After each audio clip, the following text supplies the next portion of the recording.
Shalom para você que acaba de acessar esse vídeo, muito obrigado pelo carinho da sua companhia. Eu sou o pastor Montefusco, você está no canal Mensagens Bíblicas Ilustradas. Se você ainda não é inscrito, se inscreva, deixe o seu like, compartilhe. Hoje nós vamos tratar sobre esse tema, é o tema não muito digestivo, não muito agradável, não muito palatável, mas é necessário. Veja só, nós estamos vivendo dias de inversão de valores, os últimos dias, exatamente como as profecias dizem.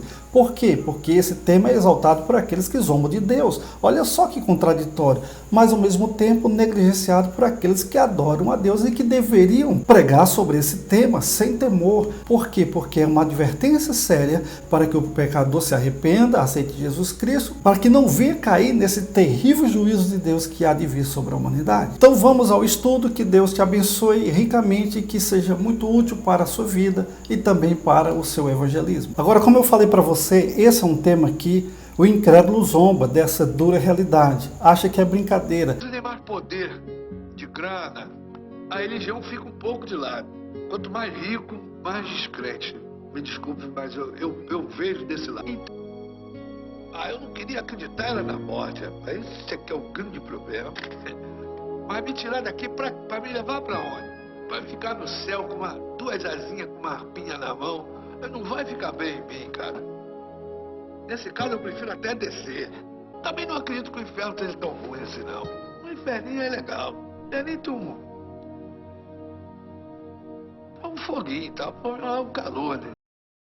Veja como eles zombam, eles fazem piada disso, fazem anedota, as pessoas riem daquilo que deveria trazer temor, choro e desespero. Não, é um foguinho, acha que é isso, acha que é brincadeira. Para ele, na visão dele e de muitos outros, é que o céu é um lugar monótono, não é um lugar de vida, não é um lugar de felicidade, de alegria. Prefere descer. Que Deus tenha misericórdia dele, enquanto a vida é a esperança. Se arrepender-se, é claro, evidentemente, que vai poder desfrutar da grandeza de Deus na eterna morada celestial. Porém, se morrer na sua dureza de coração, como qualquer outra pessoa que rejeitou a Cristo, não terá o privilégio de poder passar a eternidade ao lado de Deus, o seu Criador. Agora, veja só o que nós estamos vivenciando esses dias. Filmes e seriados com temas do ocultismo retratam o diabo como uma espécie de herói. É aquilo que nós falamos, eles zombam, eles brincam, eles desdenham, acham que é tudo bonitinho, não tem nada de mal zombar de Deus e pegar realmente toda aquela ideia da maldade para si, achando que aquilo é glamouroso, ali onde está a verdadeira vida. Há caminhos para o homem que parece ser bom, mas o seu final é final de morte, como diz Salomão lá em Provérbios. Outro exemplo aqui, os games transportam os jogadores ao abismo profundo, onde lá eles têm contatos com todo tipo de demônios, ou seja, virou brincadeira. As pessoas estão achando que isso daí não tem absolutamente nenhuma consequência drástica para a eternidade, mas estão enganados. Olha comigo essa reportagem, uma reunião de satanistas, talvez a maior já realizada no mundo, aconteceu em abril, em um hotel no centro de Boston, nos Estados Unidos. Olha só, as pessoas saem às ruas marchando, eles estão dizendo todo tipo de impropérios, estão dizendo palavrões contra Cristo, coisa desse tipo, e eles estão abraçando literalmente toda essa mensagem das trevas, da maldade. Eles não sabem com quem estão brincando. Agora olha só, estátuas de Satã são erguidas, templos são inaugurados e bíblias do diabo são impressas, as pessoas estão fazendo tatuagens, cada vez mais e mais comemorando a maldade no seu próprio corpo, estão convidando todas as trevas para habitarem com eles. Por outro lado, muitas igrejas não pregam mais sobre esse assunto, porque pode afastar os clientes, pode fazer com que as pessoas não se sintam bem, não se sintam confortáveis, estão pregando mensagens de autoajuda, estão pregando mensagens açucaradas, mensagens do pare de sofrer, mensagens de que você é vitorioso e só fala de vitória, de ter dinheiro e correr atrás do sucesso, da fama. Ei! Existe um futuro pela frente que é aterrorizante. É isso que Jesus Cristo está querendo dizer, que as pessoas precisam se voltarem para Ele, porque existe realmente um grande abismo lá na frente. Existe um juízo inescapável para aqueles que não estiverem com Cristo Jesus.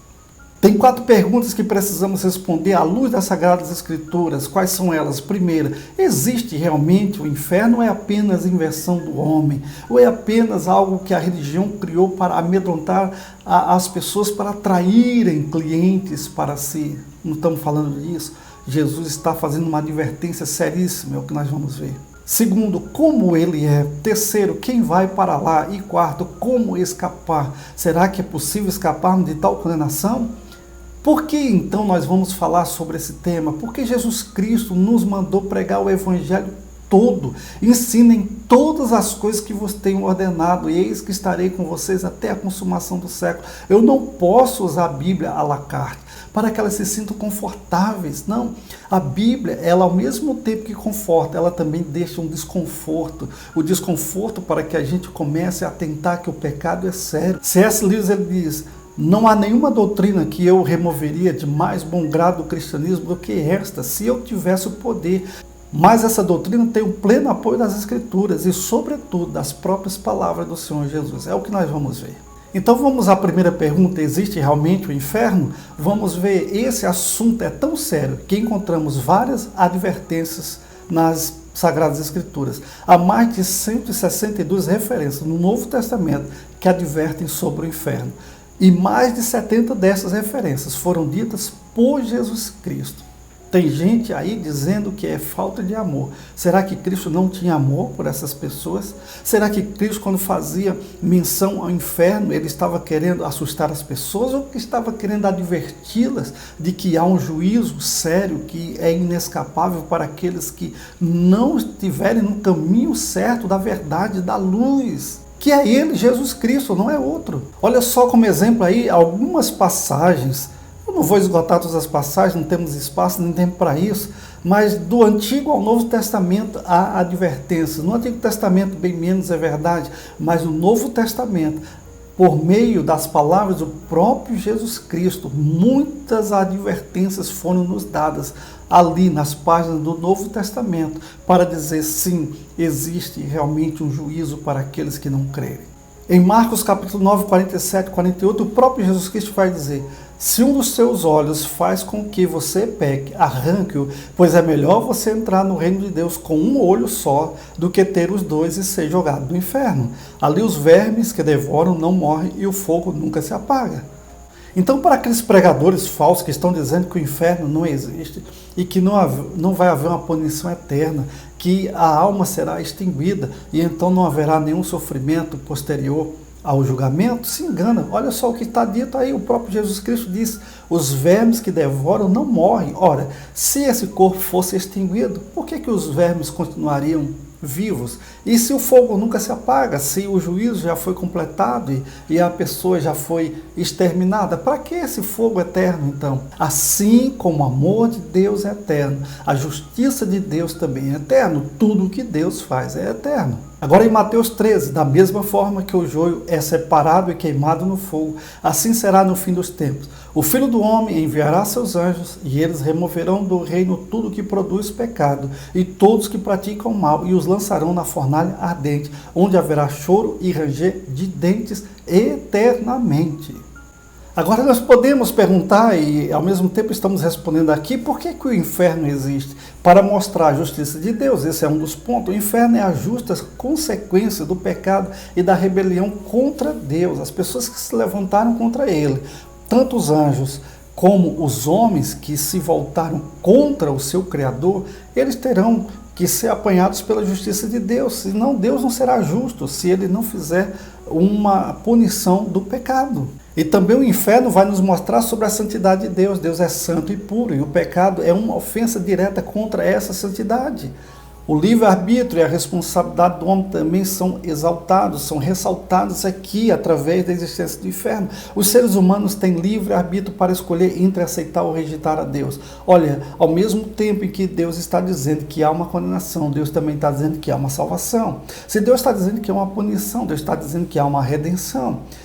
Deus convida os homens, Deus não força ninguém a aceitar a Cristo, ninguém a seguir a Cristo. Tanto é que você é uma pessoa livre, você que está me ouvindo nesse momento, você que está nesse estudo comigo, você bem sabe que não foi forçado absolutamente nada. Se você ainda não entregou a Cristo, não o fez porque você é livre, mas também você é tão livre que você pode rejeitar a condenação vindoura, dando um não para o pecado e um sim para Cristo. E você pode ser remido, você pode ser lavado pelo sangue de Jesus que foi derramado lá na cruz para te salvar. Agora, por incrível que pareça, o inferno também é uma grande demonstração do amor de Deus. Como assim? Deus não força ninguém a segui-lo, o que eu acabei de falar. E o inferno é a consequência natural de uma escolha livre por rejeitar a comunhão com Ele.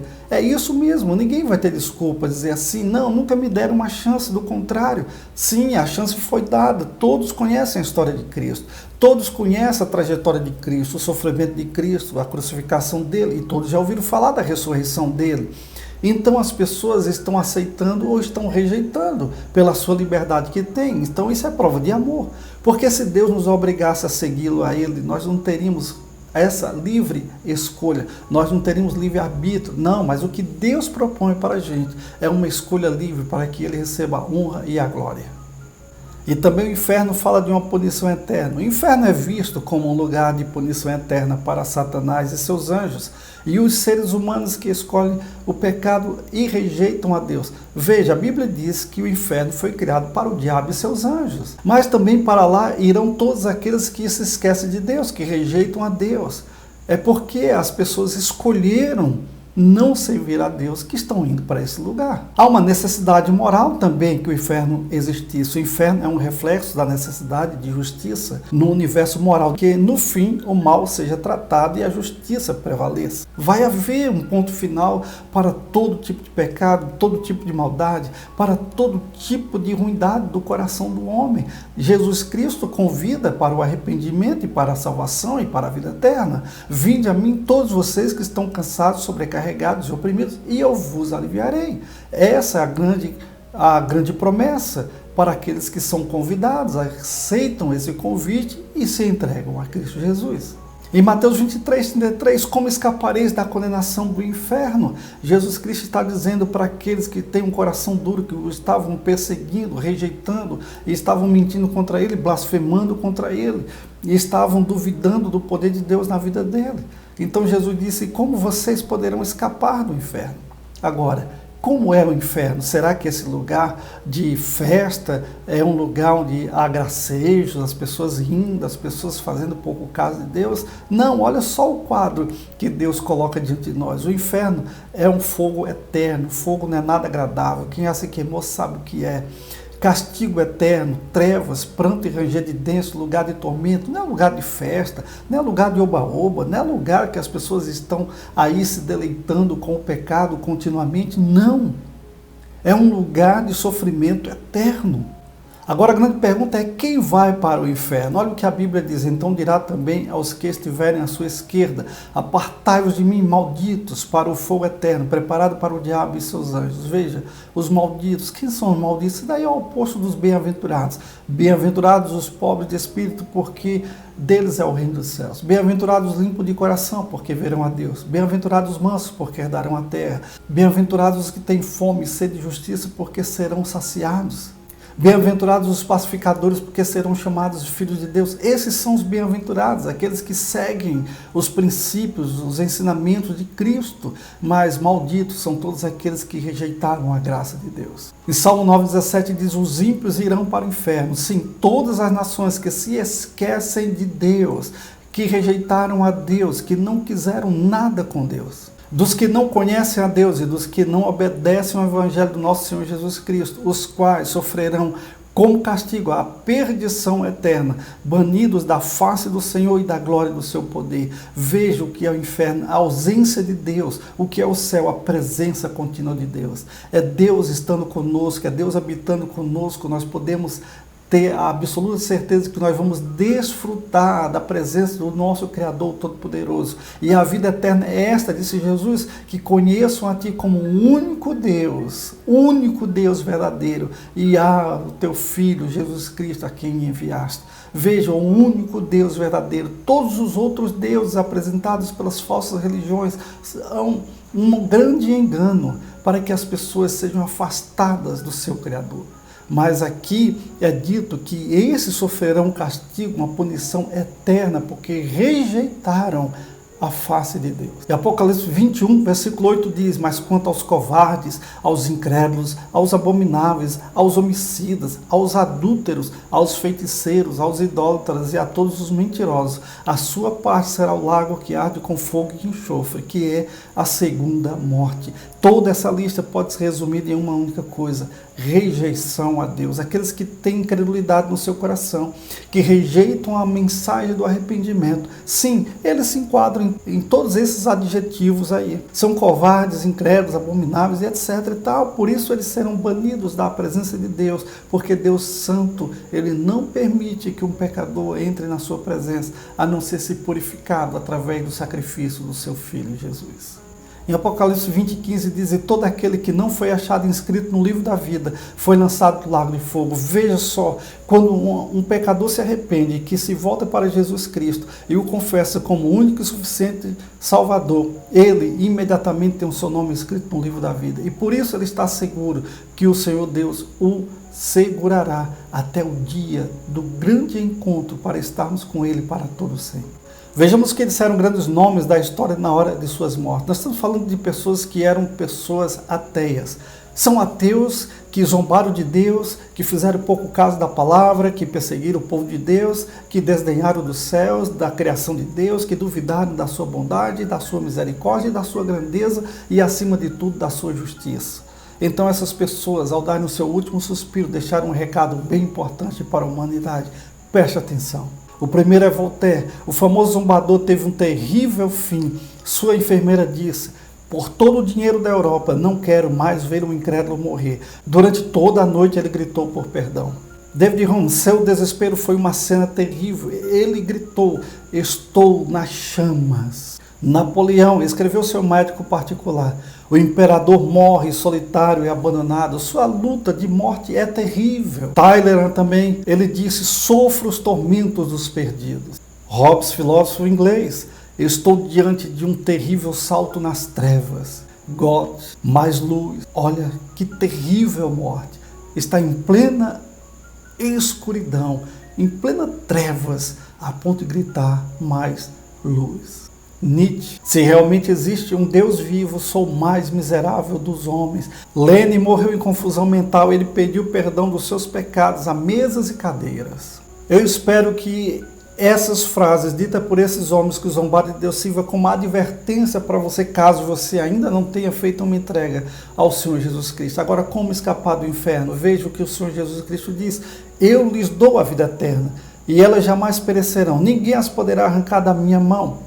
João 10:28 e João 5:24, eu asseguro: quem ouve a minha palavra e crê naquele que me enviou tem a vida eterna, e não será condenado, mas já passou da morte para a vida. Esse é o convite de Jesus. Entregue a sua vida agora mesmo, aonde você está. Apenas diga: Senhor Jesus, arrependo dos meus pecados, vem fazer morada em mim, lava-me com o teu sangue, purifica-me e livra-me da condenação eterna. E eu tenho absoluta certeza que se você fizer essa confissão, o Espírito Santo vai selar você para o dia da redenção. Esta afirmação é fiel e digna de toda aceitação, diz o apóstolo Paulo. Cristo Jesus veio ao mundo para salvar os pecadores, dos quais eu sou o pior. Em Romanos 10:9, o apóstolo Paulo diz: se você confessar com a sua boca que Jesus é Senhor e crer em seu coração que Deus o ressuscitou dentre os mortos, será salvo. Que Deus te abençoe ricamente e até a próxima oportunidade.